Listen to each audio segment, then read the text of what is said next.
ದಲ್ಲೇ ಔದಾರ್ಯದಿಂದ ತುಂಬಿತು. ನಾನು ಈ ಲೋಕಗಳನ್ನು ನಿನಗೆ ಅರ್ಪಿಸುತ್ತೇನೆ, ಮಹಾನ್ ರಾಜ ಎಂದು ಅವನು ಹೇಳಿದನು. ಅವು ನಿನಗೆ ಆನಂದವಾಗಲಿ, ಏಕೆಂದರೆ ನಾನು ಅವುಗಳಲ್ಲಿ ಎಂದಿಗೂ ಕಾಲಿಡುವುದಿಲ್ಲ. ಅಂತಹ ದಯೆ ನೋಡಿ ಯಯಾತಿಯ ಕಣ್ಣುಗಳು ಆಶ್ಚರ್ಯದಿಂದ ವಿಶಾಲವಾದವು ಮತ್ತು ಅವನು ಉಡುಗೊರೆಯನ್ನು ನಿರಾಕರಿಸಿದನು. ನಾನು ನಿಮ್ಮ ಔದಾರ್ಯವನ್ನು ಸ್ವೀಕರಿಸುವುದಿಲ್ಲ. ವಾಸುಮತ್ ಅವನು ಹೇಳಿದನು. ಆದರೆ ನನಗೆ ಹೇಳು, ನನ್ನಂತಹ ರಾಜನು ಈ ಲೋಕಗಳನ್ನು ಹೇಗೆ ಖರೀದಿಸಬಹುದು? ವಾಸುಮತ್ ನಗುತ್ತಾ ಮತ್ತೊಂದು ಆಯ್ಕೆಯನ್ನು ನೀಡಿದನು. ಅವುಗಳನ್ನು ಖರೀದಿಸುವುದು ಅನುಚಿತವೆಂದು ಪರಿಗಣಿಸಿದರೆ ಅವುಗಳನ್ನು ನನ್ನಿಂದ ಉಡುಗೊರೆಯಾಗಿ ತೆಗೆದುಕೊಳ್ಳಿ. ಅಂತಹ ಉಡುಗೊರೆಯನ್ನು ಸ್ವೀಕರಿಸುವ ಔಚಿತ್ಯವನ್ನು ಅಳೆಯುತ್ತಾ ಯಯಾತಿಯು ಈ ಸಲಹೆಯನ್ನು ಯೋಚಿಸಿದಳು. ನಂತರ ಉಸಿನಾರನ ಮಗ ಶಿವಿಯು ಆತನನ್ನು ಸಂಪರ್ಕಿಸಿ ಸ್ವರ್ಗೀಯ ರಾಜ್ಯಗಳನ್ನು ಪಡೆಯುವ ತನ್ನ ಸ್ವಂತ ಭವಿಷ್ಯದ ಬಗ್ಗೆ ವಿಚಾರಿಸಿದನು. ಶಿವಿಯ ಸದ್ಗುಣಗಳು ಸಾಟಿಯಿಲ್ಲವೆಂದು ಮತ್ತು ಆತನು ಈಗಾಗಲೇ ಆಶೀರ್ವದಿಸಿದವರಲ್ಲಿ ತನ್ನ ಸರಿಯಾದ ಸ್ಥಾನವನ್ನು ಪಡೆದುಕೊಂಡಿದ್ದಾನೆ ಎಂದು ಯಯಾತಿಯು ಉತ್ತರಿಸಿದಳು. ವಾಸುಮತ್, ಶಿವಿ ಮತ್ತು ಇತರರು ತಮ್ಮ ಉಡುಗೊರೆಗಳನ್ನು ನೀಡುವುದನ್ನು ಮುಂದುವರೆಸಿದಾಗ ರಾಜ ಯಯಾತಿಯು ತನ್ನದೇ ಆದ ಅರ್ಹತೆಯನ್ನು ಗಳಿಸುವ ಬಯಕೆಯನ್ನು ಉಲ್ಲೇಖಿಸಿ ಪ್ರತಿಯೊಂದನ್ನು ನಿರಾಕರಿಸಿದನು. ಅರಿಷ್ಟನ ಮಗ ಅಷ್ಟಕನು ಅವರ ಮುಂದೆ ಪ್ರದರ್ಶಿಸಲಾದ 5 ಚಿನ್ನದ ಕಾರುಗಳ ಬಗ್ಗೆ ಹೇಳಿದನು. ಅವರು ಸ್ವರ್ಗದ ದ್ವಾರಗಳನ್ನು ತಲುಪಲು ಅವುಗಳ ಮೇಲೆ ಸವಾರಿ ಮಾಡಬಹುದೇ ಎಂದು ವಿಚಾರಿಸಿದನು. ಯಯಾತಿಯು ಕರುಣೆಯಿಂದ ಮುಗುಳ್ನಕ್ಕು, ಆ ಕಾರುಗಳು ನಿಮ್ಮನ್ನು ಶಾಶ್ವತ ಆನಂದದ ಪ್ರದೇಶಗಳಿಗೆ ಕೊಂಡೊಯ್ಯುತ್ತವೆ ಎಂದು ಹೇಳಿದಳು. ಆದರೆ ಅವುಗಳನ್ನು ತನಗಾಗಿ ಕೊಂಡೊಯ್ಯುವ ಬದಲು ಆದ ತನ್ನ ಎಲ್ಲಾ ಸಹಚರರನ್ನು ಸ್ವರ್ಗಕ್ಕೆ ಪ್ರಯಾಣಿಸಲು ತನ್ನೊಂದಿಗೆ ಸೇರಲು ಆಹ್ವಾನಿಸಿದನು. ಒಟ್ಟಿಗೆ ಅವರು ಚಿನ್ನದ ಕಾರುಗಳನ್ನು ಆಕಾಶಕ್ಕೆ ಸವಾರಿ ಮಾಡಿದರು. ಅವರ ಸದ್ಗುಣಗಳು ಬ್ರಹ್ಮಾಂಡವನ್ನು ಆಕಾಶದ ಪ್ರದರ್ಶನದಂತೆ ಬೆಳಗಿಸುತ್ತವೆ. ಅವರು ಏರುವಾಗ ಅಷ್ಟಕನು ಯಯಾತಿಯ ಭೂತಕಾಲದ ಬಗ್ಗೆ ಇನ್ನೂ ಕುತೂಹಲದಿಂದ ಭೂಮಿಯ ಮೇಲಿನ ಅವನ ಮೂಲ ಮತ್ತು ಕಾರ್ಯಗಳ ಬಗ್ಗೆ ಕೇಳಿದನು. ರಾಜ ಯಯಾತಿಯು ತಾನು ಎಲ್ಲ ಭೂಮಿಯ ಒಡೆಯನಾದ ನಹೂಷನ ಮಗನಾದ ಯಯಾತಿಯೆಂದು ಬಹಿರಂಗಪಡಿಸಿದನು. ಅವನು ಬ್ರಾಹ್ಮಣರಿಗೆ ಸಂಪತ್ತು ಮತ್ತು ಕುದುರೆಗಳನ್ನು ನೀಡಿ ಅವರ ಮೆಚ್ಚುಗೆಯನ್ನು ಗಳಿಸಿದನು. ಅವನ ಸತ್ಯ ಮತ್ತು ಸದ್ಗುಣವು ಅವನನ್ನು ದೇವರುಗಳು ಮತ್ತು ಮನುಷ್ಯರಲ್ಲಿ ಸಮಾನವಾಗಿ ಪ್ರಿಯ ವ್ಯಕ್ತಿಯಾಗಿ ಹೇಗೆ ಮಾಡಿದೆ ಎಂಬುದನ್ನು ಆತ ಅವರಿಗೆ ತಿಳಿಸಿದನು. ಅವರು ಸ್ವರ್ಗದ ದ್ವಾರಗಳನ್ನು ಸಮೀಪಿಸುತ್ತಿದ್ದಂತೆ ರಾಜ ಯಯಾತಿಯು ತನ್ನ ಕೊನೆಯ ಮಾತುಗಳನ್ನು ತನ್ನ ಸಹಚರರೊಂದಿಗೆ ಹಂಚಿಕೊಂಡನು. ದ್ವೇಷವಿಲ್ಲದೆ ಒಳ್ಳೆಯ ಬ್ರಾಹ್ಮಣರಿಗೆ ನನ್ನ ಕಥೆಯನ್ನು ಓದುವವನು ಸ್ವತಃ ಅದೇ ಲೋಕಗಳನ್ನು ತಲುಪುತ್ತಾನೆ. ಮತ್ತು ಆದ್ದರಿಂದ ಪ್ರಸಿದ್ಧ ರಾಜ ಯಯಾತಿಯು ಸ್ವರ್ಗಕ್ಕೆ ಏರಿ ಮುಂದಿನ ಯುಗಗಳವರೆಗೆ ನೆನಪಿನಲ್ಲಿಟ್ಟುಕೊಳ್ಳುವ ಪರಂಪರೆಯನ್ನು ಬಿಟ್ಟು ಹೋದನು. ಮುಂಜಾನೆಯ ಸುವರ್ಣ ಬೆಳಕಿನಲ್ಲಿ ರಾಜ ಜನಮೆಜಯನು ತನ್ನ ಸಿಂಹಾಸನದ ಕೋಣೆಯಲ್ಲಿ ತನ್ನ ರಾಜ್ಯದ ವೈಭವದಿಂದ ಸುತ್ತುವರಿದಿದ್ದನು.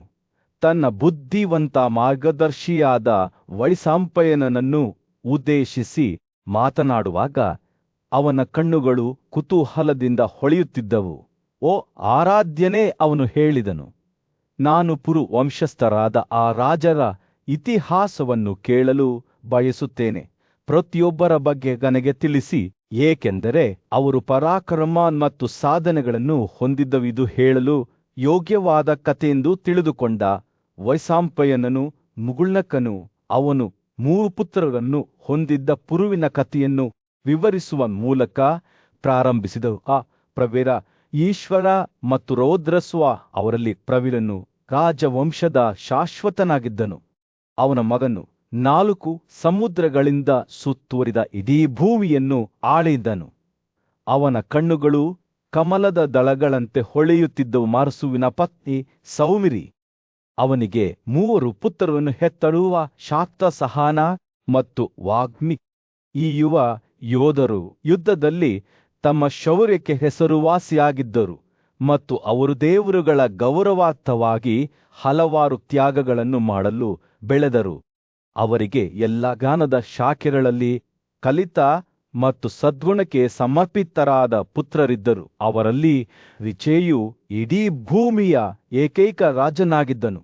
ಅವನನ್ನು ಅನಾದುತಿ ಎಂದು ಕರೆಯಲಾಗುತ್ತಿತ್ತು. ಅವನು ತನ್ನ ಪರಾಕ್ರಮದಲ್ಲಿ ಆಕಾಶಗಳಲ್ಲಿ ವಾಸವನ್ನಂತೆಗಿದ್ದನು. ಅನಾದುತಿಯ ಮಗ ಮತಿನಾರನು ರಾಜಸೂಯ ಮತ್ತು ಕುದುರೆ ಯಜ್ಞವನ್ನು ಮಾಡಿದ ಪ್ರಸಿದ್ಧ ಮತ್ತು ಸದ್ಗುಣಶೀಲ ರಾಜನಾಗಿದ್ದನು. ಮತಿನಾರನಿಗೆ 4 ಪುತ್ರರಿದ್ದರು. ತಾರ್ಸು, ಮಹನ್, ಅತಿರ್ಥ ಮತ್ತು ದ್ರೋಯು. ಅವರಲ್ಲಿ ಮಹಾನ್ ಪರಾಕ್ರಮದ ತಾರ್ಸು ಪುರು ವಂಶದ ಅಪರಾಧಿಯಾಯಿತು. ಅವನು ಇಡೀ ಭೂಮಿಯನ್ನು ವಶಪಡಿಸಿಕೊಂಡನು, ದೊಡ್ಡ ಖ್ಯಾತಿ ಮತ್ತು ವೈಭವವನ್ನು ಗಳಿಸಿದನು ಮತ್ತು ಇಲಿನ ಎಂಬ ಮಗನನ್ನು ಪಡೆದನು. ಎಲ್ಲ ವಿಜಯಶಾಲಿಗಳಲ್ಲಿ ಇಲೀನನು ಅಗ್ರಗಣ್ಯನಾಗಿದ್ದನು. ಇಡೀ ಜಗತ್ತನ್ನು ತನ್ನ ಅಧೀನಕ್ಕೆ ತಂದನು. ಅವನಿಗೆ 5 ಗಂಡು ಮಕ್ಕಳಿದ್ದರುಗ. ದುಷ್ಮಂತ, ಸೂರ, ಭೀಮ, ಪ್ರವೇಸು ಮತ್ತು ವಾಸು ಅವರಲ್ಲಿ ಹಿರಿಯನಾದ ದುಷ್ಮಂತ ರಾಜನಾದನು ಮತ್ತು ಅವನಿಗೆ ಭರತ ಎಂಬ ಬುದ್ಧಿವಂತ ಮಗನಿದ್ದನು. ಅವನು ತನ್ನ ಖ್ಯಾತಿಯನ್ನು ದೂರದವರೆಗೆ ಹರಡುವ ರಾಜವಂಶವನ್ನು ಸ್ಥಾಪಿಸಿದನು. ಭರತನ 3 ಪತ್ನಿಯರು ಅವನಿಗೆ 9 ಗಂಡು ಮಕ್ಕಳನ್ನು ಹೆತ್ತರು. ಆದರೆ ಅವರಲ್ಲಿ ಯಾರೊಬ್ಬರೂ ತಮ್ಮ ತಂದೆಯಂತಿರಲಿಲ್ಲ. ಆದ್ದರಿಂದ ಅವರ ತಾಯಂದಿರು ಕೋಪಗೊಂಡು ಅವರೆಲ್ಲರನ್ನೂ ಕೊಂದು ಹಾಕಿದರು.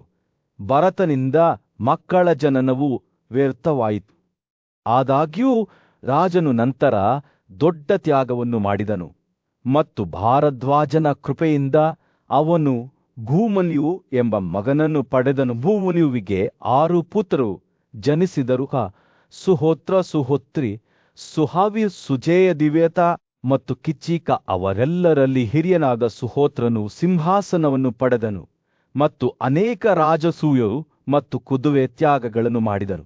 ಅವನು ತನ್ನ ಅಧೀನಕ್ಕೆ ತಂದನು. ಅಷ್ಟೊತ್ತಿಗಾಗಲೇ ಹಸ್ತಿನಾಪುರ ರಾಜ್ಯದ ಮೇಲೆ ಸೂರ್ಯನು ಉದಯಿಸತೊಡಗಿದನು. ಗದ್ದಲದ ಬೀದಿಗಳಲ್ಲಿ ಬೆಚ್ಚಗಿನ ಹೊಳಪನ್ನು ಬೀಸಿದನು.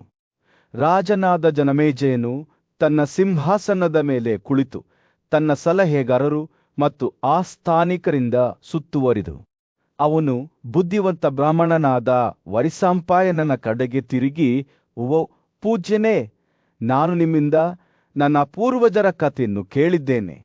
ಆದರೆ ಅದು ಅಮೃತದ ಹನಿ ಕುಡಿದಂತೆ ಇತ್ತು. ಅದು ನನಗೆ ಹೆಚ್ಚು ಬೇಡಿಕೆಯನ್ನು ಉಂಟುಮಾಡಿತು. ದಯವಿಟ್ಟು ಸೃಷ್ಟಿಯ ಒಡೆಯನಾದ ಮನುವಿನಿಂದ ಪ್ರಾರಂಭಿಸಿ ನಮ್ಮ ವಂಶಾವಳಿಯ ಸಂಪೂರ್ಣ ಕಥೆಯನ್ನು ಓದಿಕೊಳ್ಳಿ. ವೈಸಂಪಾಯನನು ಮುಗುಳ್ನಗುತ್ತಾ ಸೌಮ್ಯವಾದ ಧ್ವನಿಯಲ್ಲಿ ಮಾತನಾಡಲು ಪ್ರಾರಂಭಿಸಿದನು. ಓ ಅರಸನೇ, ನಾನು ನಿನ್ನ ಸ್ವಂತ ವಂಶಾವಳಿಯ ಶುಭವೃತ್ತಾಂತವನ್ನು ವಿವರಿಸುತ್ತಿರುವಾಗ ನಾನು ಅದನ್ನು ಮೊದಲು ದ್ವೈಪಾಯನನಿಂದ ಕೇಳಿದಂತೆಯೇ ಅವನು ಆಳವಾದ ಉಸಿರನ್ನು ತೆರೆದುಕೊಂಡು ಮುಂದುವರಿಸಿದನು. ದಕ್ಷನು ಅದಿತಿಯನ್ನು ಪಡೆದನು. ಅವನು ವಿವಸ್ವತನಿಗೆ ಜನ್ಮ ನೀಡಿದನು. ವಿವಸ್ವತನು ನಮ್ಮ ವಂಶಾವಳಿಯ ಮೊದಲ ರಾಜ. ಮನುವಿನ ತಂದೆ ವರಿಸಂಪಾಯನನು ಮಾತನಾಡುತ್ತಿದ್ದಂತೆಯೇ ಜನಮೇಜಯನ ಕಣ್ಣುಗಳು ಆಸಕ್ತಿಯಿಂದ ಹೊಳೆಯುತ್ತಿದ್ದವು.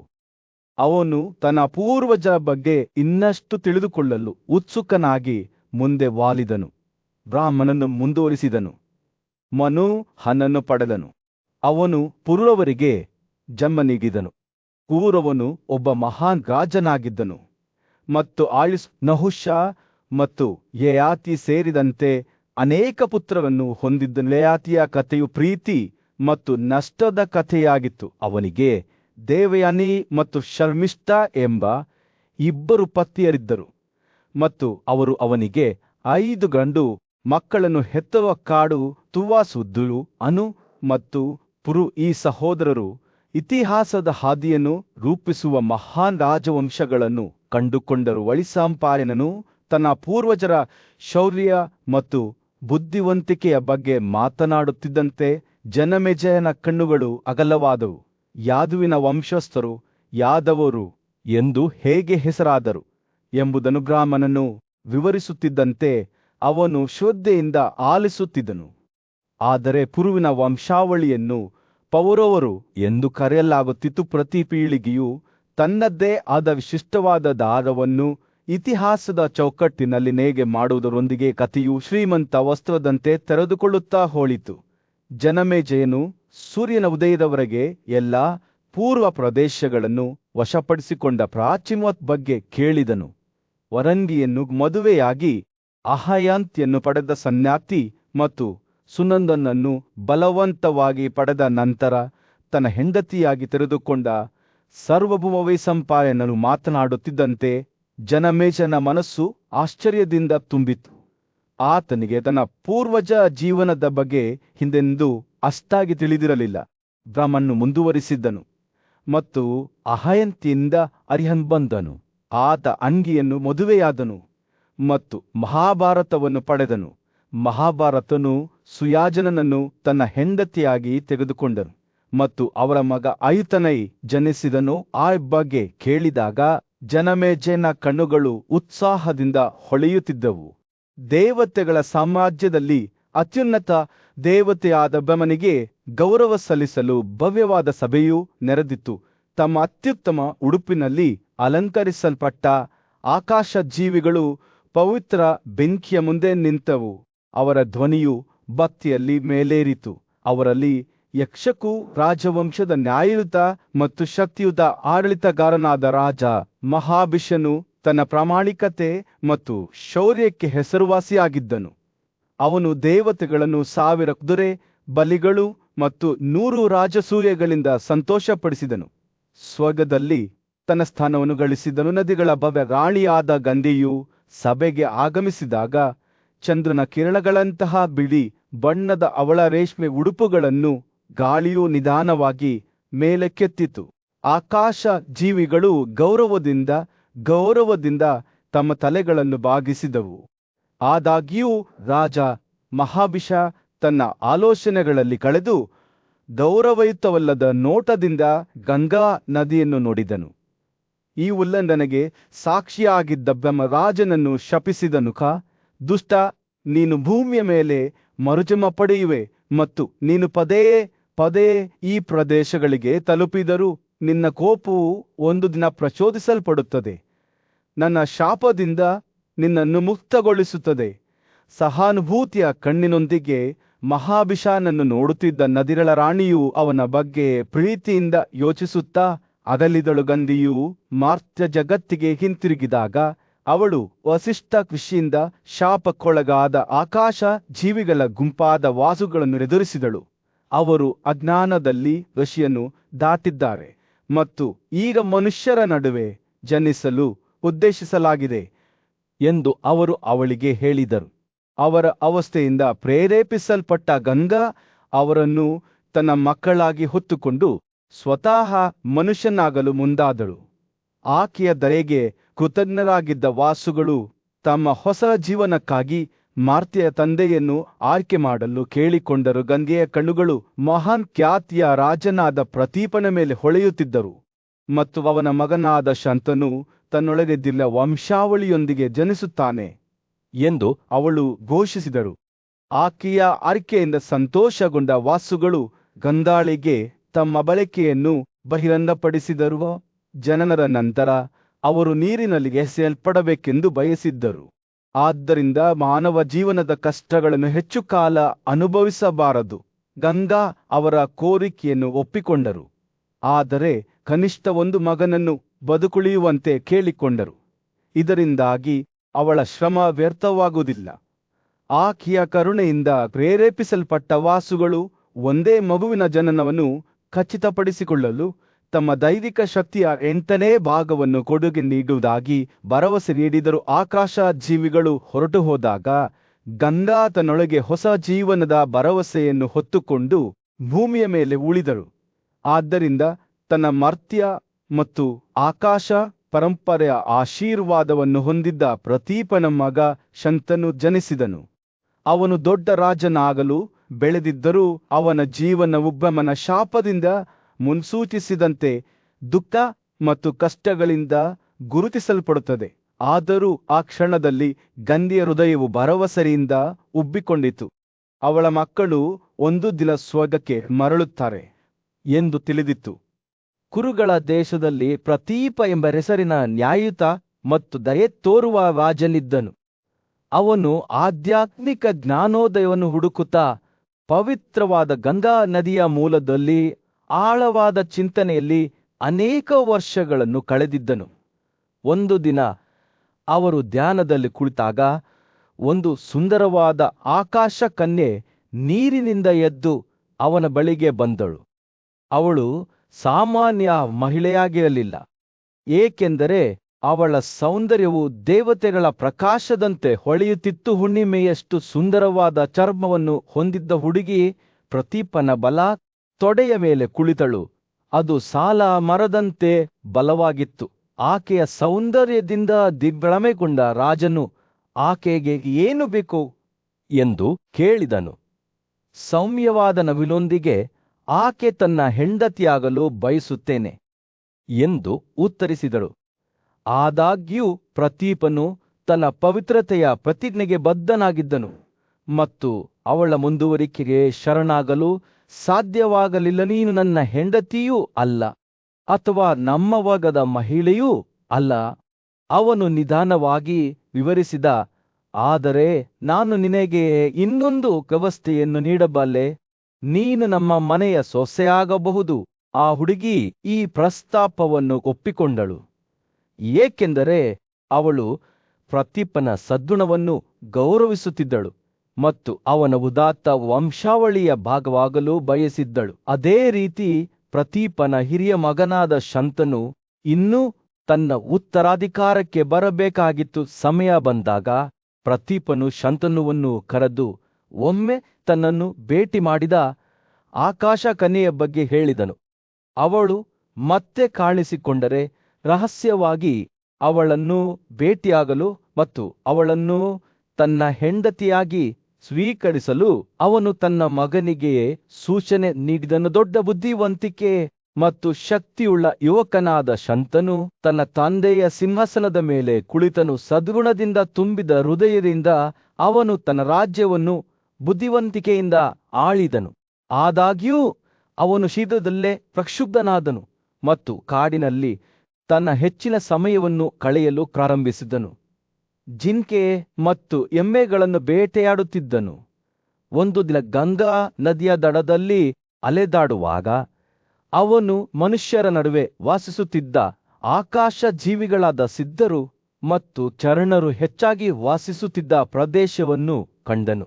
ಅಲ್ಲಿ ಅವನು ಮತ್ತೆ ಅವಳನ್ನು ನೋಡಿದನು. ಒಮ್ಮೆ ತನ್ನ ತಂದೆಯ ತೊಡೆಯ ಮೇಲೆ ಕುಳಿತಿದ್ದ ಸುಂದರವಾದ ಹುಡುಗಿ, ಅವಳ ಸೌಂದರ್ಯವು ಶ್ರೀ ದೇವಿಯಂತೆ ಹೊಳೆಯಿತು ಮತ್ತು ಶಾಂತನು ತಕ್ಷಣ ಹೊಡೆದನು. ಅವನು ಅವಳನ್ನು ಸ್ಥಿರವಾದ ನೋಟದಿಂದ ನೋಡಿದನು. ಅವಳ ಸೌಂದರ್ಯದಲ್ಲಿ ಅವರು ಅಮೃತದಂತೆ ಕುಡಿಯುತ್ತಿದ್ದರು. ಹುಡುಗಿಯೂ ಸಹ ರಾಜನ ಬಗ್ಗೆ ಪ್ರೀತಿಯನ್ನು ಅನುಭವಿಸಿದರು ಮತ್ತು ಅವನನ್ನು ದೀರ್ಘವಾಗಿ ನೋಡಿದಳು. ಅವಳು ಅಂತಿಮವಾಗಿ ಅವನೊಂದಿಗೆ ಮಾತನಾಡುವಾಗ ಅದು ಮೃದುವಾದ ಮಾತುಗಳಲ್ಲಿ, ಯಾವುದೇ ಕಠಿಣ ಧ್ವನಿಯು ಅವರ ಭಾವನೆಗಳ ಸೂಕ್ಷ್ಮ ಸಮತೋಲನವನ್ನು ಕಿದ್ದಗೊಳಿಸಬಹುದು ಎಂದು ಅವಳು ಹೆದರುತ್ತಿದ್ದಳು. ನೀನು ದೇವತೆಯೋ ಅಥವಾ ಮರ್ತ್ಯನೋ ಎಂದು ಶಾಂತನು ಅವಳನ್ನು ಕೇಳಿದನು. ಬಯಕೆಯಿಂದ ನಡುಗಿದ ಅವನ ಧ್ವನಿಯು, ನಾನು ನಿನ್ನನ್ನು ನನ್ನ ಹೆಂಡತಿಯಾಗಬೇಕೆಂದು ಕೋರುತ್ತೇನೆ. ಹಸ್ತಿನಾಪುರದ ಸೊಂಪಾದ ತೋಟಗಳಲ್ಲಿ ನ್ಯಾಯಯುತ ಮತ್ತು ನ್ಯಾಯಯುತ ಆಡಳಿತಗಾರನಾದ ರಾಜ ಶಂತನು ತನ್ನ ಆಸ್ಥಾನಿಕರ ನಡುವೆ ಕುಳಿತು ಆಲೋಚನೆಯಲ್ಲಿ ಕಳೆದು ಹೋದನು. ಅವನ ಕಣ್ಣುಗಳು ಇತ್ತೀಚೆಗೆ ಅವನ ಹೆಂಡತಿಯಾಗಿದ್ದ ಸುಂದರವಾದ ಗಂಗೆಯ ಕಡೆಗೆ ಅಲೆದಾಡಿದವು. ಅವಳ ಮಾತುಗಳು ಇನ್ನೂ ಅವನ ಮನಸ್ಸಿನಲ್ಲಿ ಪ್ರತಿಧ್ವನಿಸುತ್ತಿದ್ದವು. ನಾನು ನಿನ್ನ ಹೆಂಡತಿಯಾಗುತ್ತೇನೆ ಮತ್ತು ನಿನ್ನ ಆಜ್ಞೆಗಳನ್ನು ಪಾಲಿಸುತ್ತೇನೆ. ಅವನು ಅವಳ ವಾಗ್ದಾನವನ್ನು ನೆನಪಿಸಿಕೊಂಡನು. ಅವನು ಅವಳೊಂದಿಗೆ ದಯೆಯಿಂದ ವರ್ತಿಸುವವರೆಗೂ ಅವಳು ಅವನೊಂದಿಗೆ ವಾಸಿಸುತ್ತಾಳೆ.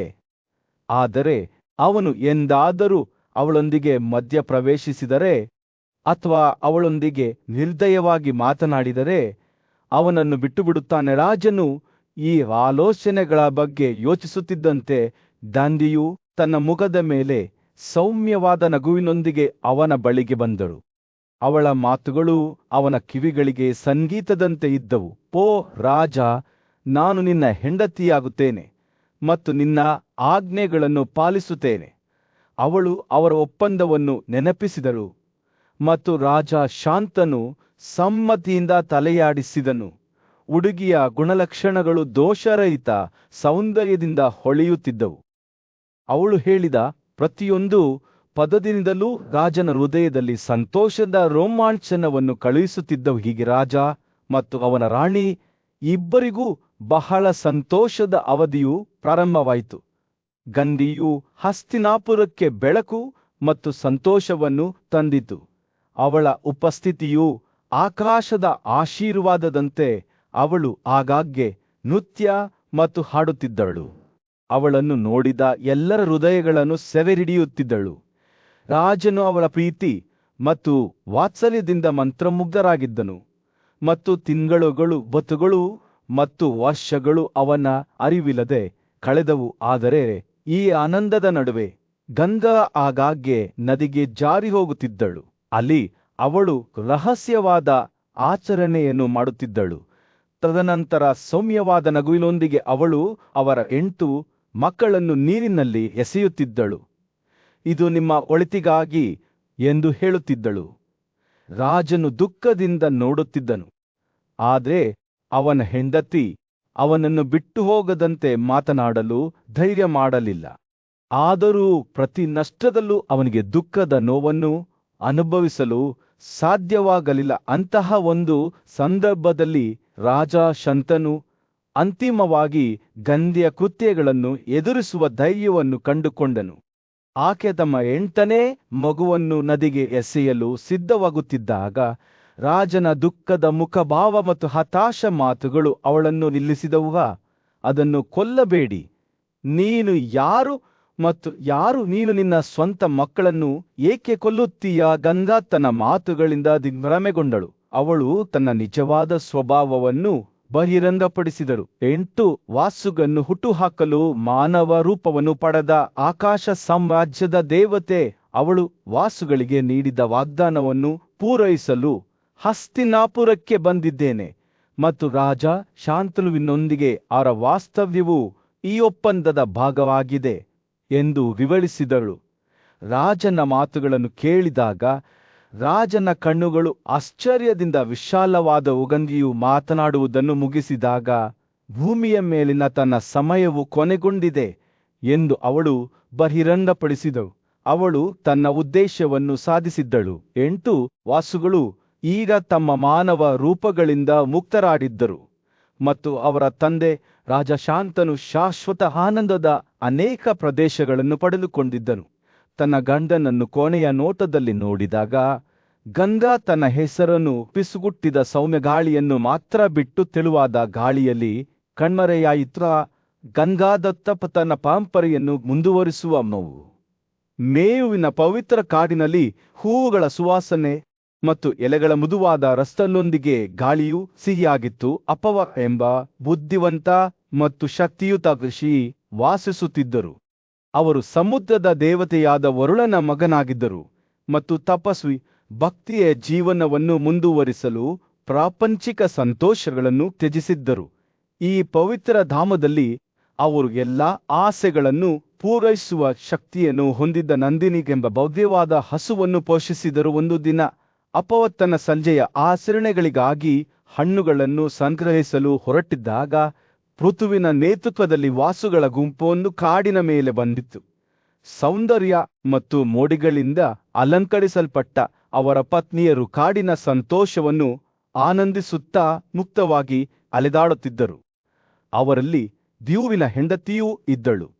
ನಂದಿನಿ ಶಾಂತಿಯುತವಾಗಿ ಮೇಯುತ್ತಿರುವುದನ್ನು ಕಂಡಳು.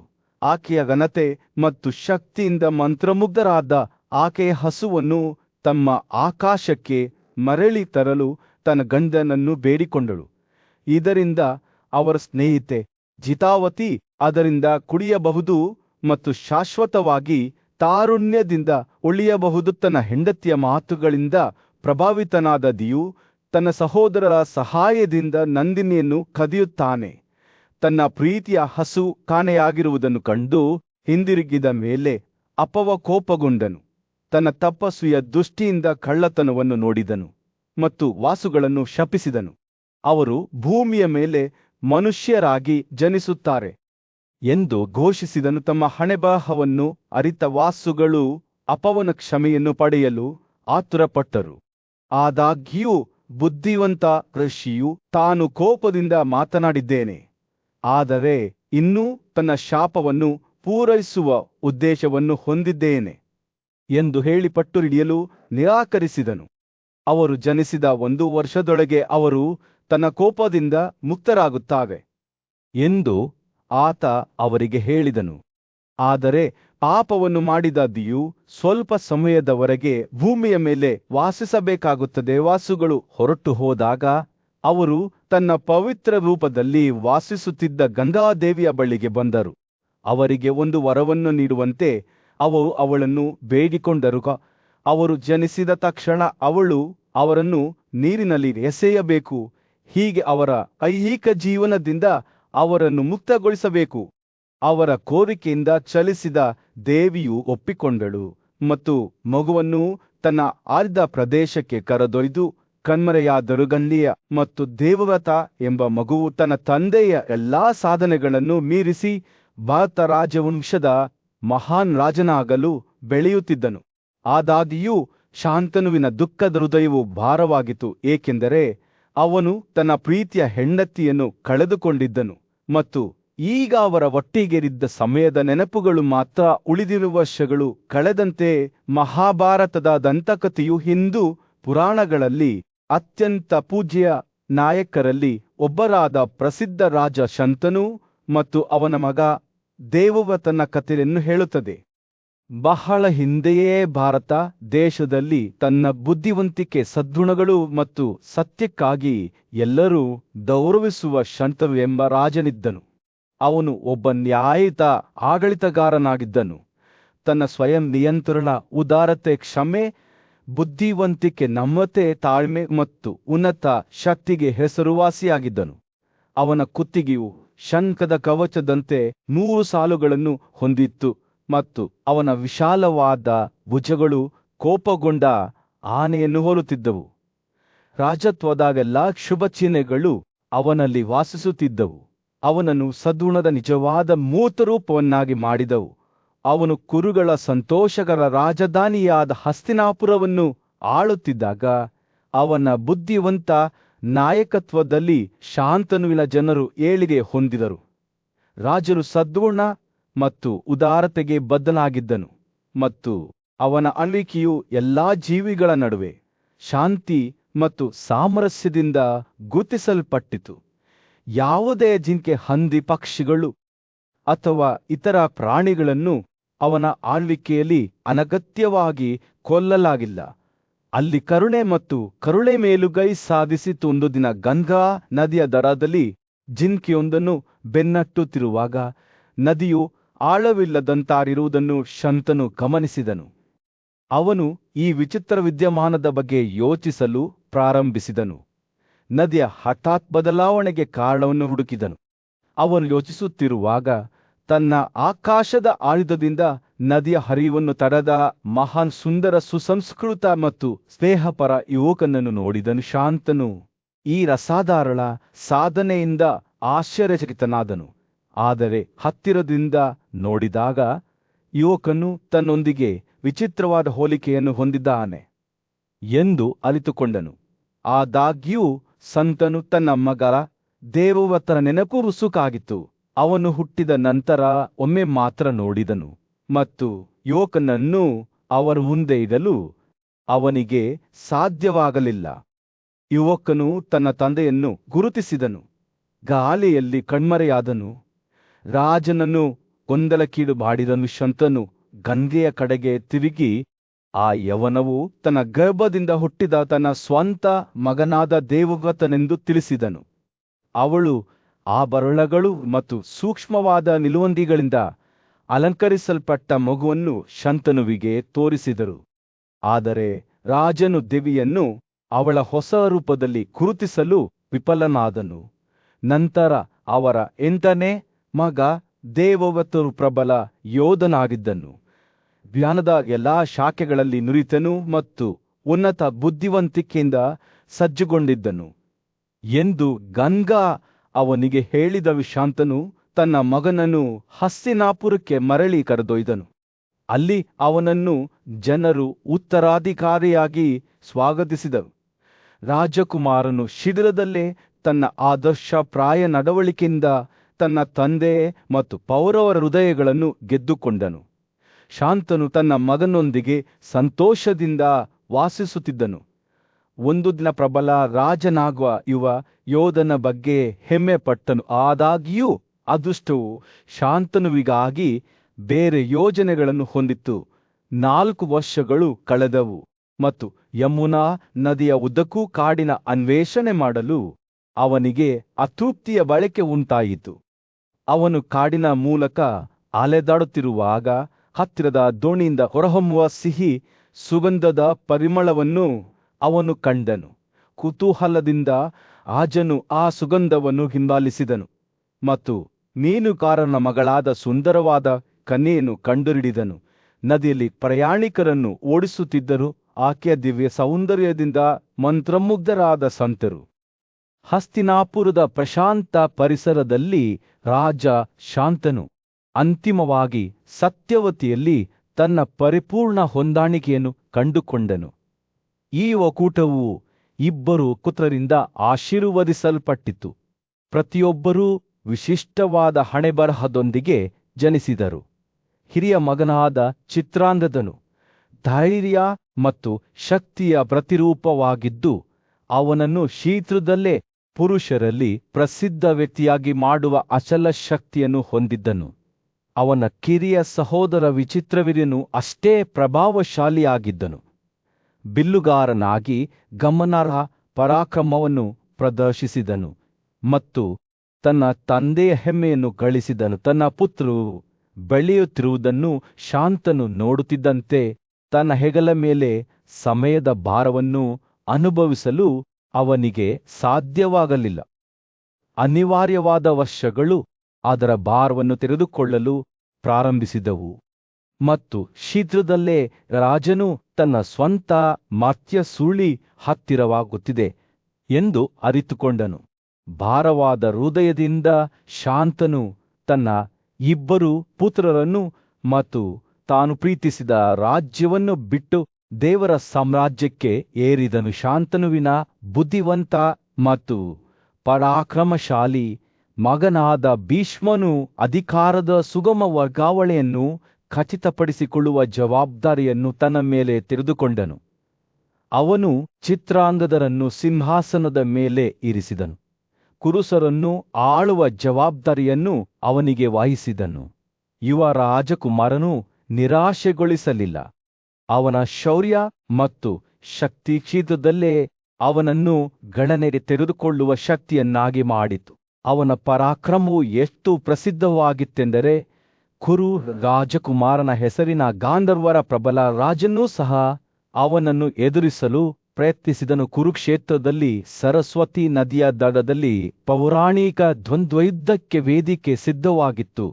2 ಹೋರಾಟಗಾರರು 3 ವರ್ಷಗಳ ಕಾಲ ನಡೆದ ಭೀಕರ ಯುದ್ಧದಲ್ಲಿ ಮುಖಾಮುಖಿಯಾದರು.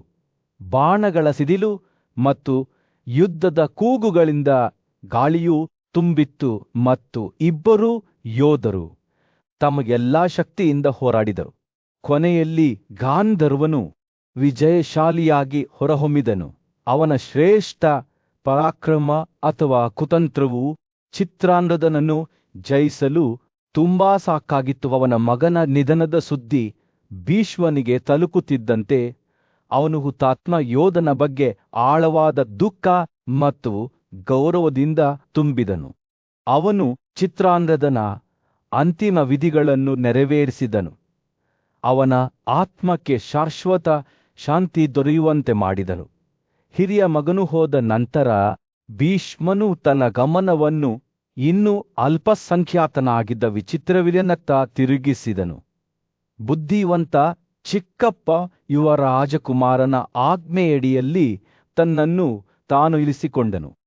ರಾಜಕಾರಣದ ವಿಶ್ವಾಸಘಾತುಕ ನೀರಿನಲ್ಲಿ ಅವನಿಗೆ ಮಾರ್ಗದರ್ಶನ ನೀಡಿದನು. ಭೀಷ್ಮನ ಜಾಗರೂಕತೆಯ ಕಣ್ಣಿನ ಅಡಿಯಲ್ಲಿ ವಿಚಿತ್ರವಿಲಿಯನು ಒಬ್ಬ ಸಮರ್ಥ ಮತ್ತು ನ್ಯಾಯಯುತ ಆಡಳಿತಗಾರನಾಗಿ ಬೆಳೆದು ತನ್ನ ಚಿಕ್ಕಪ್ಪನನ್ನು ತಾನು ನೀಡಿದ ಬುದ್ಧಿವಂತಿಕೆಗಾಗಿ ಆರಾಧಿಸಿದನು. ಭೀಷ್ಮರು ಪ್ರತಿಯಾಗಿ ಯುವ ರಾಜಕುಮಾರನನ್ನು ಹಾನಿಯಿಂದ ರಕ್ಷಿಸುವ ಜವಾಬ್ದಾರಿಯನ್ನು ವಹಿಸಿಕೊಂಡನು. ಆ ಕರ್ತವ್ಯವನ್ನು ಎಲ್ಲಾ ವೆಚ್ಚದಲ್ಲಿ ಎತ್ತಿಹಿಡಿಯುವುದನ್ನು ಖಾತ್ರಿಪಡಿಸಿಕೊಂಡನು. ವರ್ಷಗಳು ಕಳೆದಂತೆ ಇಬ್ಬರ ನಡುವಿನ ಬಂಧವು ಬಲಗೊಂಡಿತು. ವಿಚಿತ್ರವಿಲಿಯನು ತನ್ನ ಬುದ್ಧಿವಂತ ಮತ್ತು ಪೂಜ್ಯ ಚಿಕ್ಕಪ್ಪನಿಂದ ಆಡಳಿತ ಮತ್ತು ನಾಯಕತ್ವದ ಬಗ್ಗೆ ಅಮೂಲ್ಯವಾದ ಪಾಠಗಳನ್ನು ಕಲಿತನು. ಈ ರೀತಿಯಾಗಿ ಹಸ್ತಿನಾಪುರ ರಾಜ್ಯವು ಭೀಷ್ಮನ ಮಾರ್ಗದರ್ಶನದಲ್ಲಿ ಅಭಿವೃದ್ಧಿ ಹೊಂದುತ್ತಾ ಹೋಯಿತು. ವಾರಣಾಸಿಯ ವಿಪರೀತ ಬಿಸಿಲಿನಲ್ಲಿ ರಾಜರ ನಗರವಾದ ಶಾಂತನುವಿನ ಮಗನಾದ ಭೀಷ್ಮನು ಎತ್ತರವಾಗಿ ಮತ್ತು ಹೆಮ್ಮೆಯಿಂದ ನಿಂತನು. ಅವನ ತಾಯಿ ಸತ್ಯವತಿ ಅವನಿಗೆ ಒಂದು ನಿರ್ಣಾಯಕ ಕೆಲಸವನ್ನು ವಹಿಸಿದ್ದಳು. ಸ್ವಯನು ಆಕೆಯ ಸಮಾರಂಭದಲ್ಲಿ ಭಾಗವಹಿಸಲಿರುವ ಕಾಶಿ ರಾಜ್ಯದಿಂದ 3 ಕನ್ಯೆಯರನ್ನು ಮನೆಗೆ ಕರೆತರುವುದು ಇದು ಸಾಮಾನ್ಯ ವಿವಾಹದ ಆಚರಣೆಯಲ್ಲ ಎಂದು ಬುದ್ಧಿವಂತ ಮತ್ತು ನ್ಯಾಯಯುತ ಭೀಷ್ಮನಿಗೆ ತಿಳಿದಿತ್ತು. ಇದು ಕನ್ಯೆಯರಿಗೆ ತಮ್ಮ ಗಂಡಂದಿರನ್ನು ಆಯ್ಕೆ ಮಾಡುವ ಅವಕಾಶವಾಗಿತ್ತು ಮತ್ತು ಅವನು ಅವರನ್ನು ತನ್ನ ರಕ್ಷಣೆಗೆ ತೆಗೆದುಕೊಳ್ಳುವ ಗುರಿಯನ್ನು ಹೊಂದಿದ್ದನು. ಅವನು ನಗರವನ್ನು ತಲುಪಿದಾಗ ದೇಶದ ಮೂಲೆ ಮೂಲೆಗಳಿಂದ ರಾಜರು ತನ್ನ ಮುಂದೆ ಜಮಾಯಿಸಿದ್ದನ್ನು ಭೀಷ್ಮನು ನೋಡಿದನು. ಅವರು ಒಬ್ಬರನ್ನೊಬ್ಬರು ನೋಡುತ್ತಿರುವಾಗ ಗಾಳಿಯು ಉದ್ವಿಗ್ನತೆಯಿಂದ ಕೂಡಿತ್ತು. ಸೂರ್ಯನ ಬೆಳಕಿನಲ್ಲಿ ಅವರ ರಕ್ಷಾಕವಚಗಳು ಮಿನುಗುತ್ತಿದ್ದವು. ಭೀಷ್ಮನು ತನ್ನ ಸಹೋದರ ವಿಚಿತ್ರವಿಲಿಯನ ಪರವಾಗಿ 3 ಕನ್ಯೆಯರನ್ನು ಆಯ್ಕೆ ಮಾಡಿಕೊಂಡನು ಮತ್ತು ಅಗತ್ಯವಿದ್ದರೆ ಅವರನ್ನು ಬಲವಂತವಾಗಿ ಕರೆದೊಯ್ಯುವುದಾಗಿ ಘೋಷಿಸುತ್ತಾ ಅವರನ್ನು ತನ್ನ ರಥದ ಮೇಲೆ ಕರೆದೊಯ್ದನು. ಕೂಡಿದ್ದ ರಾಜರು ತಮ್ಮ ಘನತೆಗೆ ಆದ ಈ ಅವಮಾನದ ಬಗ್ಗೆ ಆಕ್ರೋಶಗೊಂಡರು. ಅವರು ಕೋಪದಿಂದ ತಮ್ಮ ತೋಳುಗಳನ್ನು ಹೊಡೆದು ಒಂದಾಗಿ ಎದ್ದು ತಮ್ಮ ರಕ್ಷಾಕವಚವನ್ನು ಧರಿಸಲು ಪ್ರಾರಂಭಿಸಿದರು. ಅವರ ಆಭರಣಗಳು ಮತ್ತು ರಕ್ಷಾಕವಚಗಳ ಕ್ಲಿಂಕಿಂಗ್ ಶಬ್ದವು ಗುಡುಗುಗಳಂತಿತ್ತು. ನಗರದ ಅಡಿಪಾಯವನ್ನು ಅಲುಗಾಡಿಸಿತು.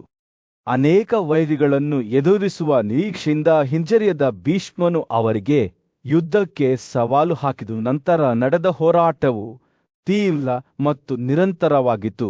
ಬಾಣಗಳು ಮಿಡತೆಗಳ ಗುಂಪಿನಂತೆ ಗಾಳಿಯಲ್ಲಿ ಹಾರುತ್ತಿದ್ದವು. ಪ್ರತಿ ರಾಜನು ಬಿಲ್ಲಿನೊಂದಿಗೆ ತಮ್ಮ ಕೌಶಲ್ಯದಲ್ಲಿ ಇತರರನ್ನು ಮೀಸಲು ಪ್ರಯತ್ನಿಸುತ್ತಿದ್ದನು.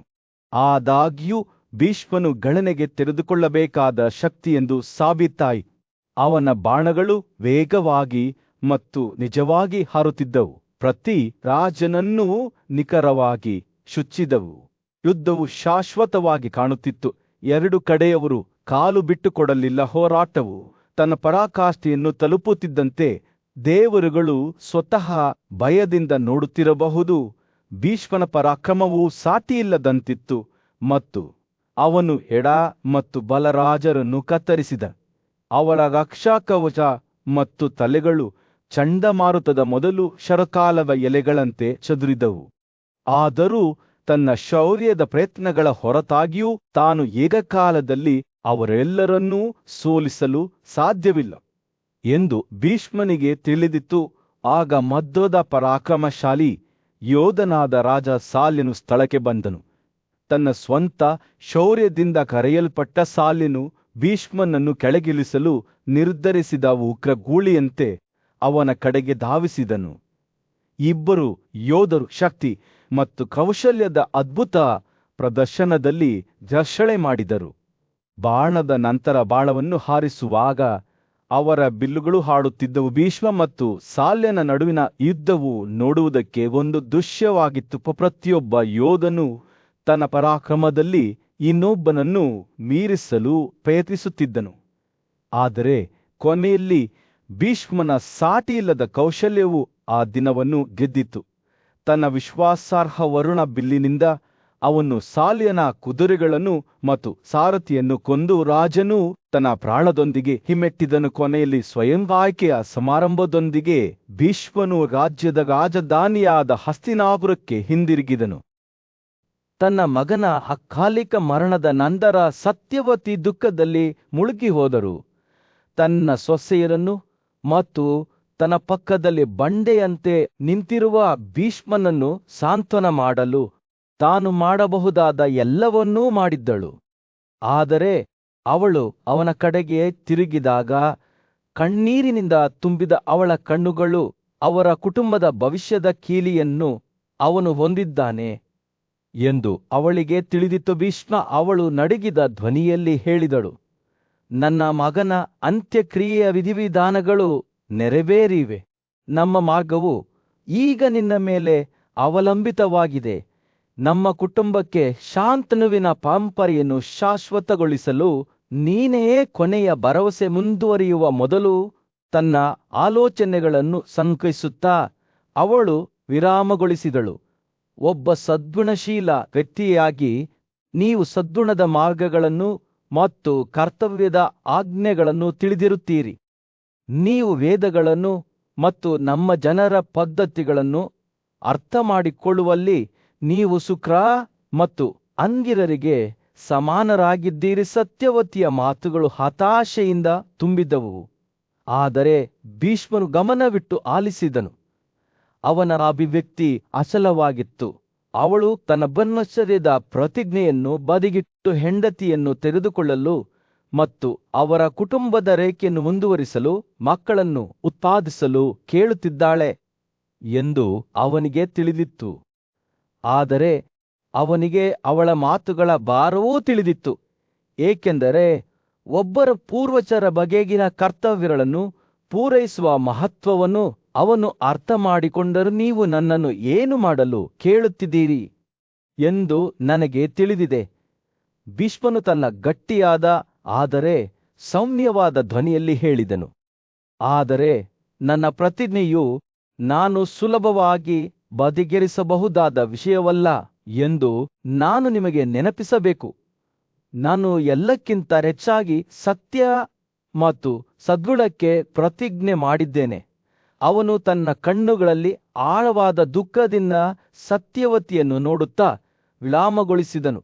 ನನ್ನ ಬಗ್ಗೆ ನೀವು ಏನು ಯೋಚಿಸುತ್ತೀರಿ ಎಂದು ನನಗೆ ತಿಳಿದಿದೆ. ಆದರೆ ನಾನು ವೈಯಕ್ತಿಕ ಆಸೆಗಳು ಅಥವಾ ಆಸಕ್ತಿಗಳಿಂದ ಪ್ರಭಾವಿತನಾಗುವ ವ್ಯಕ್ತಿಯಲ್ಲ ಎಂದು ನಾನು ನಿಮಗೆ ಭರವಸೆ ನೀಡುತ್ತೇನೆ. ಭೀಷ್ಮನ ಮಾತುಗಳನ್ನು ಕೇಳಿದ ಸತ್ಯವತಿಯ ಮುಖವು ಕುಸಿದು ಬಿದ್ದಿತ್ತು ಮತ್ತು ಒಂದು ಕ್ಷಣ ಅವಳ ದುಃಖವು ಮತ್ತೊಮ್ಮೆ ಅವಳನ್ನು ಮುಳುಗಿಸುತ್ತದೆ ಎಂದು ತೋರುತ್ತಿತ್ತು. ಆದರೆ ನಂತರ ಅವಳು ಹೇಳಿದಳು, ಅವಳ ಧ್ವನಿಯು ಸ್ಥಿರ ಮತ್ತು ದೃಢವಾಗಿತ್ತು, ಭೀಷ್ಮನೇ, ನಿನ್ನ ಪ್ರತಿಜ್ಞೆಯನ್ನು ಲಘುವಾಗಿ ತೆಗೆದುಕೊಳ್ಳುವ ವಿಷಯವಲ್ಲ ಎಂದು ನನಗೆ ತಿಳಿದಿದೆ. ಆದರೆ ನಮ್ಮ ಕುಟುಂಬದ ಬಗ್ಗೆ ಅವರ ಪರಂಪರೆಯನ್ನು ಮುಂದುವರಿಸಲು ನಮ್ಮ ಮೇಲೆ ಅವಲಂಬಿಸಿರುವ ನಮ್ಮ ಪೂರ್ವಜರ ಬಗ್ಗೆ ಯೋಚಿಸಿ ನಾವು ಅವರನ್ನು ನಿರಾಸೆಗೊಳಿಸಲು ಸಾಧ್ಯವಿಲ್ಲ. ಅವಳು ವಿಲಮಿಸಿದಳು.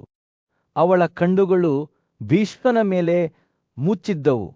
ಈ ತುರ್ತು ಪರಿಸ್ಥಿತಿಯನ್ನು ಪರಿಗಣಿಸಿ, ಭೀಷ್ಮನೇ, ನಾವು ನಮ್ಮ ಸಾಲಿಗೆ ಬದ್ಧರಾಗಿರುವ ಕರ್ತವ್ಯವನ್ನು ಪರಿಗಣಿಸಿ. ಭೀಷ್ಮನು ಸತ್ಯವತಿಯ ಮಾತುಗಳನ್ನು ಆಲಿಸಿದನು.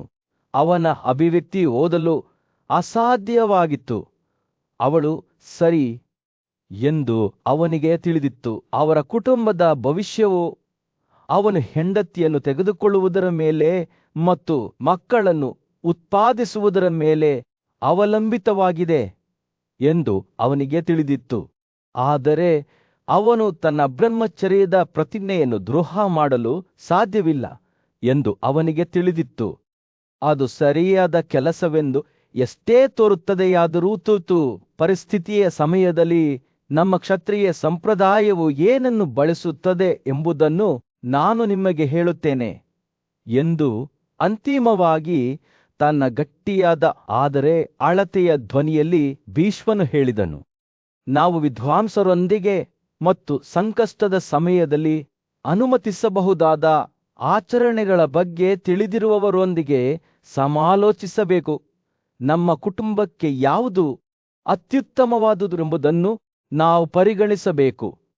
ಪ್ರಾಚೀನ ಕಾಲದಲ್ಲಿ ಜಮದಗ್ನಿಯ ಮಗನಾದ ರಾಮನು ತನ್ನ ತಂದೆಯ ಮರಣದಿಂದ ಕೋಪಗೊಂಡನು ಮತ್ತು ಹೈಹಯರ ರಾಜನನ್ನು ತನ್ನ ಕೊಡಲಿಯಿಂದ ಕೊಂದು ಹಾಕಿದನು.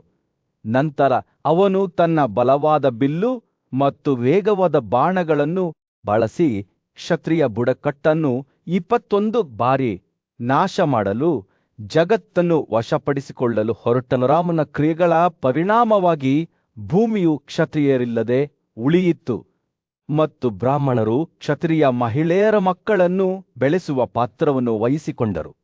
ಈ ಪುತ್ರರು ಕಾಮದಿಂದಲ್ಲ, ಸದ್ಗುಣದಿಂದ ಜನಿಸಿದರು ಮತ್ತು ಅವರು ತಮ್ಮ ತಾಯಂದಿರ ಗಂಡಂದಿರಿಗೆ ಸೇರಿದವರಾಗಿದ್ದರು. ಅವರು ಬದುಕಿದ್ದರೂ ಸಹ ಇದು ಭೀಷ್ಮನು ಉತ್ತತ್ಯ ಮತ್ತು ಅವರ ಹೆಂಡತಿ ಮಮತಾ ಎಂಬ ಬುದ್ಧಿವಂತ ಋಷಿಯ ಕುರಿತಾದ ಮತ್ತೊಂದು ಪ್ರಾಚೀನ ಕಥೆಯನ್ನು ನೆನಪಿಸಿಕೊಳ್ಳಲು ಕಾರಣವಾಯಿತು. ಸ್ವರ್ಗದ ಅರ್ಚಕ ಮತ್ತು ಉತ್ತತನ ಕಿರಿಯ ಸಹೋದರನಾದ ಬೃಹಸ್ಪತಿಯು ತನ್ನ ಹೃದಯದಲ್ಲಿ ಬಯಕೆಯೊಂದಿಗೆ ಮಮತಾಳ ಬಳಿಗೆ ಹೋದನು. ಆದಾಗ್ಯೂ ಅವಳು ಅವನನ್ನು ತಿರಸ್ಕರಿಸಿದಳು. ಅವಳು ಈಗಾಗಲೇ ಉತ್ತತನ ಮಗುವಿನಿಂದ ಗರ್ಭಿಣಿಯಾಗಿದ್ದಾಳೆ ಮತ್ತು ಇನ್ನೊಂದಕ್ಕೆ ಸ್ಥಳವಿಲ್ಲ ಎಂದು ವಿವರಿಸಿದಳು. ಬೃಹಸ್ಪತಿಯು ಬುದ್ಧಿವಂತನಾಗಿದ್ದರೂ ತನ್ನನ್ನು ತಾನು ನಿಯಂತ್ರಿಸಿಕೊಳ್ಳಲು ಸಾಧ್ಯವಾಗಲಿಲ್ಲ ಮತ್ತು ಸಂಬಂಧವನ್ನು ಪೂರ್ಣಗೊಳಿಸಲು ಪ್ರಯತ್ನಿಸಿದನು. ಹುಟ್ಟಲಿರುವ ಮಗುವು ಬೃಹಸ್ಪತಿಯ ಉದ್ದೇಶಗಳನ್ನು ಅರಿತುಕೊಂಡು ಅವನನ್ನು ಉದ್ದೇಶಿಸಿ, ಇಲ್ಲಿ ಇಬ್ಬರಿಗೆ ಸ್ಥಳವಿಲ್ಲ, ನಾನು ಅದನ್ನು ಮೊದಲು ಆಕ್ರಮಿಸಿಕೊಂಡಿದ್ದೇನೆ ಎಂದು ಹೇಳಿದನು. ಮಗುವಿನ ಮಾತುಗಳನ್ನು ವಿಶಾಲ್ಪತಿಯು ನಿರ್ಲಕ್ಷಿಸಿದನು. ಅವನು ತನ್ನ ಪ್ರಗತಿಯನ್ನು ಮುಂದುವರೆಸಿದನು. ಇದರ ಪರಿಣಾಮವಾಗಿ ಹುಟ್ಟಲಿರುವ ಮಗುವಿನಿಂದ ಶಾಪಕ್ಕೊಳಗಾದನು ಮತ್ತು ಕುರುಡನಾಗಿ ಜನಿಸಿದನು. ಕುರುಡು ಋಷಿ ದೀರ್ಘತಮರು ವೇದಗಳ ಬಗ್ಗೆ ಹೆಚ್ಚಿನ ಜ್ಞಾನವನ್ನು ಹೊಂದಿದ್ದರು ಮತ್ತು ಅಂತಿಮವಾಗಿ ಪ್ರವೇಶಿಗೆಂಬ ಯುವ ಬ್ರಾಹ್ಮಣ ಕನ್ಯೆಯನ್ನು ವಿವಾಹವಾದರು. ಅವರಿಗೆ ಹಲವಾರು ಮಕ್ಕಳಿದ್ದರು. ಅವರಲ್ಲಿ ಗೌತಮನು ಅವ ಹಿರಿಯ ಮಗನಾಗಿದ್ದನು.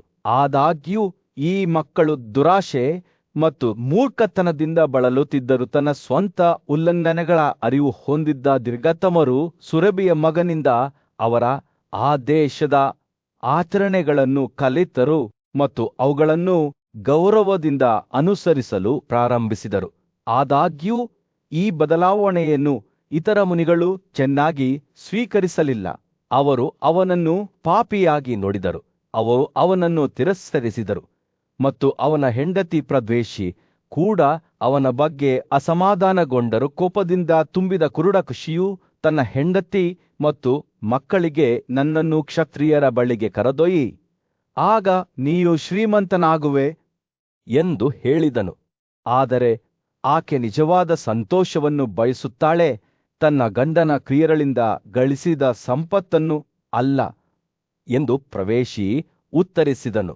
ನಂತರ ಪ್ರತಿಯೊಬ್ಬ ಮಹಿಳೆಯೂ ತನ್ನ ಜೀವನಕ್ಕಾಗಿ ಒಬ್ಬ ಗಂಡನನ್ನು ಅನುಸರಿಸಬೇಕು ಮತ್ತು ಇನ್ನೊಬ್ಬನೊಂದಿಗಿನ ಯಾವುದೇ ಸಂಬಂಧವು ಅವಳನ್ನು ಬೀಳುವಂತೆ ಮಾಡುತ್ತದೆ ಎಂಬ ನಿಯಮವನ್ನು ದೀರ್ಘತಮಗಳು ವಿಧಿಸಿದವು. ಈ ಮಾತುಗಳನ್ನು ಕೇಳಿ ಪ್ರದ್ವೇಷಿ ಕೋಪಗೊಂಡಳು ಮತ್ತು ತಮ್ಮ ತಂದೆಯನ್ನು ಗಂಗಾ ನದಿಯಲ್ಲಿ ಎಸೆಯುವಂತೆ ತನ್ನ ಪುತ್ರರಿಗೆ ಆಜ್ಞಾಪಿಸಿದಳು.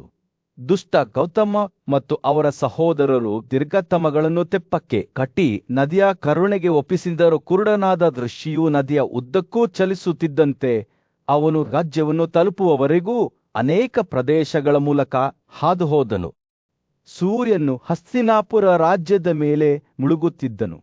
ಗಲಭೆಯ ಬೀದಿಗಳಲ್ಲಿ ಬೆಚ್ಚಗಿನ ಕಿತ್ತಳೆ ಬಣ್ಣದ ಹೊಳಪನ್ನು ಬೀರುತ್ತಿತ್ತು.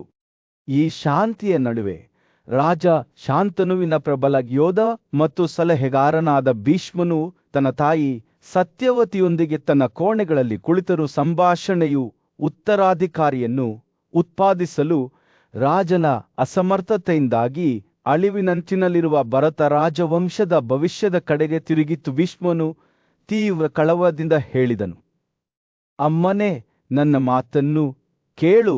ನಮ್ಮ ಪರಂಪರೆಯನ್ನು ಶಾಶ್ವತಗೊಳಿಸಲು ನಾನು ಒಂದು ಮಾರ್ಗವನ್ನು ಪ್ರಸ್ತಾಪಿಸುತ್ತಿದ್ದೇನೆ.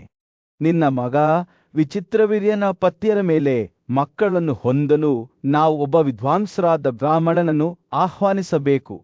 ಸತ್ಯವತಿಯ ಕಣ್ಣುಗಳು ತಿಳುವಳಿಕೆಯಿಂದ ಬೆಳಗಿದವು ಮತ್ತು ಅವಳು ಮೃದುವಾಗಿ ನಕ್ಕಳು.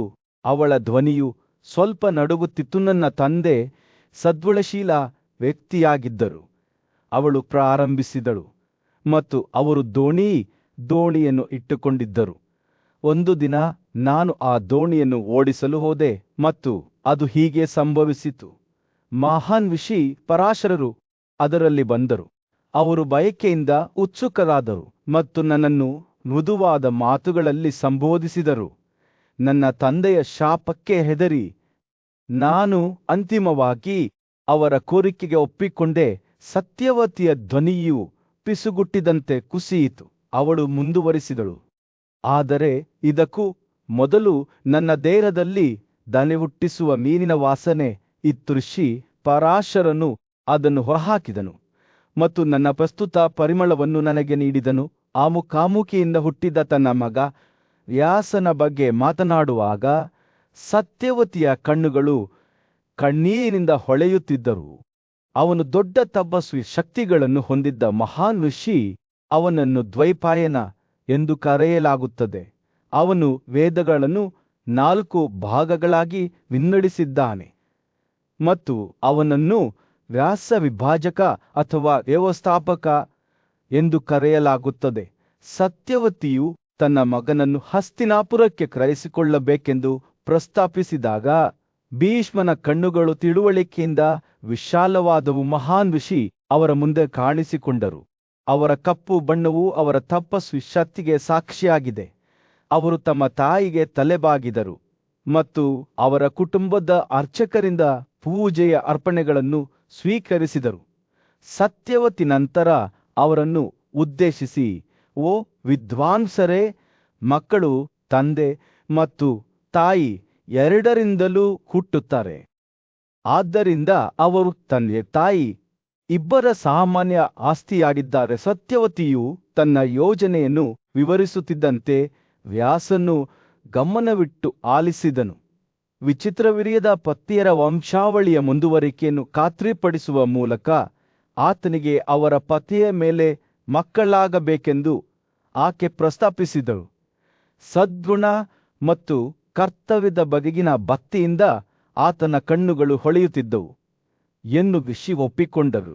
ನಾನು ನನ್ನ ಸಹೋದರ ಮಕ್ಕಳಿಗೆ ಎಷ್ಟು ಅನಗತ್ಯವಾಗಿ ಕೊಡುತ್ತೇನೆಂದರೆ ಅದು ನಿಮ್ಮ ವಿಷಯದಲ್ಲಿ ತಪಸ್ಸಿನ ಅತ್ಯಂತ ಕಠಿಣತೆಯಾಗಿರುತ್ತದೆ ಎಂದು ಆತ ಹೇಳಿದನು. ಸತ್ಯವತಿಯ ಸೊಸೆಯಾದ ಕೋಸಲದ ರಾಜಕುಮಾರಿಯನ್ನು ಅವಳ ಕೋಣೆಗೆ ಕರೆಸಲಾಯಿತು. ಅಲ್ಲಿ ಅವಳು ವ್ಯಾಸನಿಂದಲೇ ಸೂಚನೆಗಳನ್ನು ಪಡೆದಳು. ಅವನು ಕಾಣಿಸಿಕೊಂಡಂತೆ ಋಷಿಯು ಇದ್ದಕ್ಕಿದ್ದಂತೆ ಕಣ್ಮರೆಯಾದನು. ಅವನ ನಿರ್ಗಮನಕ್ಕೆ ಸಾಕ್ಷಿಯಾದವರಲ್ಲಿ ಭಯ ಮತ್ತು ಗೌರವದ ಭಾವವನ್ನು ಬಿಟ್ಟು ಹೋದನು. ಹಸ್ತಿನಾಪುರದಲ್ಲಿ ರಾತ್ರಿ ಉರುಳಿದನಿವೆ. ತನ್ನ ಮಾಸಿಕ ಅವಧಿಯ ಮುಕ್ತಾಯದ ನಂತರದ ನೆಮ್ಮದಿಯ ಗಂಟೆಗಳಲ್ಲಿ ಸತ್ಯವತಿಯ ಸೊಸೆ ರಾಜಕುಮಾರಿ ಅಂಬಿಕಾಳನ್ನು ಆಕೆಯ ಅತ್ತೆ ಅವರ ಮಲಗುವ ಕೋಣೆಗೆ ಕರೆದೊಯ್ದಳು. ಅವಳು ಐಷಾರಾಮಿ ಹಾಸಿಗೆಯ ಮೇಲೆ ಕುಳಿತಾಗ ಸತ್ಯವತಿಯು ಇತಿಹಾಸದ ಹಾದಿಯನ್ನು ಬದಲಾಯಿಸುವಂತಹ ಮಾತುಗಳನ್ನು ಹೇಳಿದಳು. ಓ ಕೋಸಲದ ರಾಜಕುಮಾರಿಯೇ, ನಿನ್ನ ಗಂಡನಿಗೆ ಒಬ್ಬ ಹಿರಿಯ ಸಹೋದರನಿದ್ದಾನೆ. ಅವನು ಇಂದು ರಾತ್ರಿ ನಿನ್ನ ಮಗುವಾಗಿ ನಿನ್ನ ಗರ್ಭವನ್ನು ಪ್ರವೇಶಿಸುತ್ತಾನೆ. ಅವನಿಗಾಗಿ ನಿದ್ದೆ ಮಾಡದೆಯೇ ಕಾಯಿರಿ. ಕೋಣೆಯಲ್ಲಿ ದೀಪವು ಪ್ರಕಾಶಮಾನವಾಗಿ ಉರಿಯುತ್ತಿದ್ದಂತೆಯೇ ಸತ್ಯವಾದ ಮಾತಿನ ಋಷಿ ವ್ಯಾಸನು ತನ್ನ ಕಪ್ಪು ಮುಖದೊಂದಿಗೆ ತಾಮ್ರದ ಬಣ್ಣದ ಚಪ್ಪಟೆಯಾದ ಬೀಗಗಳು, ಹೊಳೆಯುವ ಕಣ್ಣುಗಳು ಮತ್ತು ಕಠೋರವಾದ ಗಡ್ಡದೊಂದಿಗೆ ಪ್ರವೇಶಿಸಿದನು. ಅಂಬಿಕಾ ಈ ಭವ್ಯವಾದ ವ್ಯಕ್ತಿತ್ವಕ್ಕೆ ಹೆದರಿ ತನ್ನ ಕಣ್ಣುಗಳನ್ನು ಬಿಗಿಯಾಗಿ ಮುಚ್ಚಿಕೊಂಡಳು. ಆದರೆ ವ್ಯಾಸನು ಅವಳನ್ನು ಚೆನ್ನಾಗಿ ತಿಳಿದಿದ್ದನು. ಅವನು ಹಿರಿಯ ರಾಜಕುಮಾರಿಯಾದ ಅಂಬಿಕೆಯ ಬಗ್ಗೆ ಸತ್ಯವಾತಿಗೆ ತನ್ನ ವಾಗ್ದಾನವನ್ನು ನೀಡಿದ್ದನು ಮತ್ತು ಈಗ ಅದನ್ನು ಪೂರೈಸಲು ಅವನು ಅಲ್ಲಿಯೇ ಇದ್ದನು. ಸತ್ಯವತಿಯ ಸೊಸೆಯ ಬಗೆಗಿನ ತಾಯಿಯ ಕಾಳಜಿಯು ಸ್ಪಷ್ಟವಾಗಿತ್ತು, ಏಕೆಂದರೆ ಆಕೆಯ ವ್ಯಾಸನನ್ನು ಅಂಬಿಕಾ ಒಬ್ಬ ನಿಪುಣ ಮಗನನ್ನು ಹೆರುತ್ತಾಳೆ ಎಂದು ಕೇಳಿದಳು. ವ್ಯಾಸನು ಆ ಮಗುವು 10,000 ಆನೆಗಳಿಗೆ ಸಮನಾಗಿರುತ್ತದೆ ಎಂದು ಉತ್ತರಿಸಿದನು. ಮಹಾನ್ ಕಲಿಕೆ, ಬುದ್ಧಿವಂತಿಕೆ ಮತ್ತು ಶಕ್ತಿಯೊಂದಿಗೆ ಪ್ರಸಿದ್ಧ ರಾಜ ಋಷಿ. ಆದಾಗ್ಯೂ ಅವನ ತಾಯಿಯ ತಪ್ಪಿನಿಂದ ಅವನು ಕುರುಡನಾಗಿರುತ್ತಾನೆ. ಕುರುಡನಾದ ವ್ಯಕ್ತಿಯು ಕುರುಡರ ಯೋಗ್ಯ ರಾಜನಾಗುವುದು ಹೇಗೆ ಎಂದು ಕೇಳಿದಾಗ ಸತ್ಯವತಿಯ ಅಭಿವ್ಯಕ್ತಿ ಆತಂಕಕ್ಕೆ ಒಳಗಾಯಿತು. ಕುರುವರಿಗೆ ಇನ್ನೊಬ್ಬ ರಾಜನನ್ನು ನೀಡುವಂತೆ ಅವಳು ವ್ಯಾಸನನ್ನು ಬೇಡಿಕೊಂಡಳು. ಆದರೆ ಋಷಿ ಸರಳವಾಗಿ ಹಾಗಿರಲಿ ಎಂದು ಹೇಳಿದರು. ಹೀಗಾಗಿ ಅಂಬಿಕಾ ಕುರುಡ ಮಗನಿಗೆ ಜನ್ಮ ನೀಡಿದಳು. ಕಾಲ ಕಳೆದಂತೆ ಸತ್ಯವತಿಯು ಮತ್ತೊಮ್ಮೆ ವ್ಯಾಸನನ್ನು ಕರೆದಳು. ಈ ಬಾರಿ ತನ್ನ ಸೊಸೆಯ ಒಪ್ಪಿಗೆಯನ್ನು ಪಡೆದ ನಂತರ ಋಷಿ ಮೊದಲಿನಂತೆಯೇ ತನ್ನ ಸಹೋದರ ಅಂಬಾಲಿಕಾಳ 2ನೇ ಹೆಂಡತಿಯ ಬಳಿಗೆ ಬಂದನು. ಅವನನ್ನು ನೋಡಿ ಅವಳು ಭಯದಿಂದ ಮಸುಕರಾದಳು ಮತ್ತು ವ್ಯಾಸನು ಅವಳನ್ನು ಉದ್ದೇಶಿಸಿ ಹೀಗೆ ಹೇಳಿದನು: ನನ್ನ ಕಠೋರ ಮುಖದಿಂದ ನೀನು ಭಯಭೀತರಾಗಿದ್ದರಿಂದ ನಿನ್ನ ಮಗುವಿನ ಬಣ್ಣವು ಮುಸುಕಾಗಿರುತ್ತದೆ.